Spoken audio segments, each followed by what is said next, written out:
Assalamualaikum warahmatullahi wabarakatuh. Perkenalkan, nama saya Jamilawati dengan NIM 220304043. Saya merupakan mahasiswi dari Universitas Muhammadiyah kelas 4 Rek B Manajemen 1. Video ini saya buat untuk memenuhi tugas Manajemen Sumber Daya Manusia 2. Pengertian kepemimpinan dan pengawasan. Kepemimpinan adalah kemampuan untuk mempengaruhi dan menginspirasi orang lain untuk mencapai tujuan bersama. Ada beberapa karakteristik dari kepemimpinan, yaitu memiliki visi misi, memotivasi, membangun tim, dan mengambil keputusan. Ada juga beberapa gaya dari kepemimpinan, yaitu otoriter, demokratis, laissez-faire, dan situasional.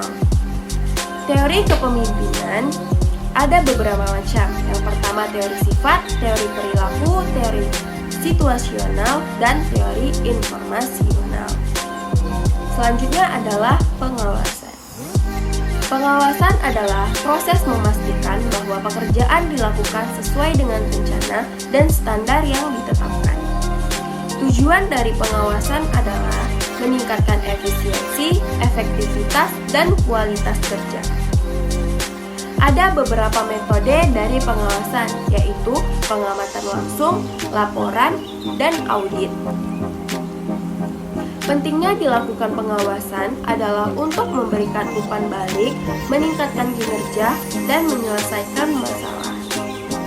Selanjutnya adalah hubungan antara organisasi, manajemen, dan kepemimpinan.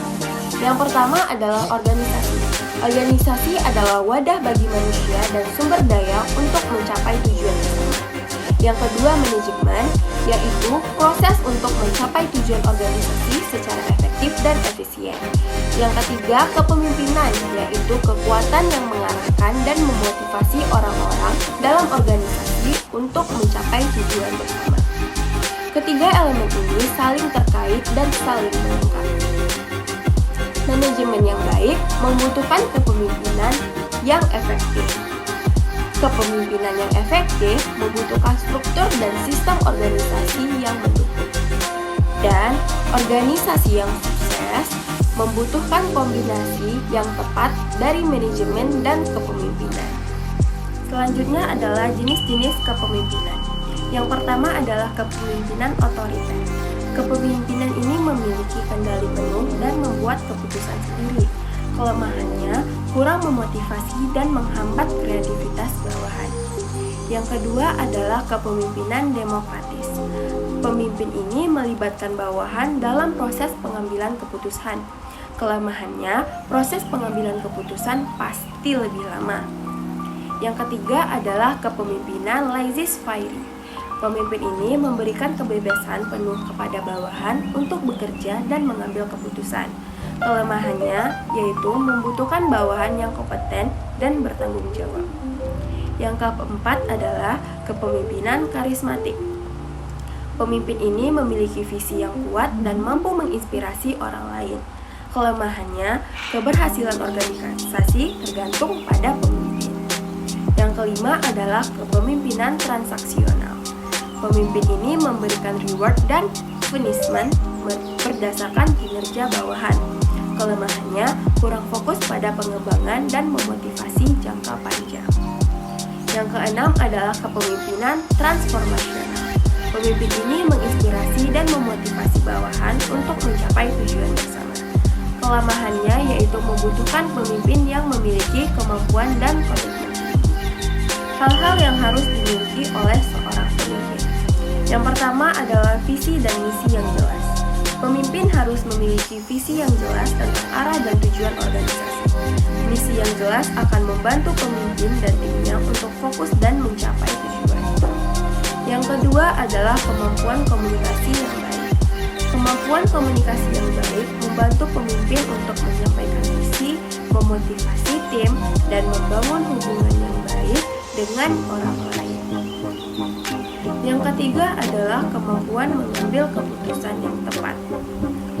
Kemampuan mengambil keputusan yang tepat membantu pemimpin untuk menyelesaikan masalah dan mencapai tujuan. Yang keempat adalah integritas dan kepercayaan. Integritas dan kepercayaan membantu pemimpin untuk membangun hubungan yang kuat dan mendapatkan respect dari orang lain. Yang kelima adalah kemampuan memotivasi dan menginspirasi. Kemampuan memotivasi dan menginspirasi membantu pemimpin untuk membangun tim yang solid dan produktif. Yang keenam adalah kemampuan mendelegasikan dan memberdayakan orang lain.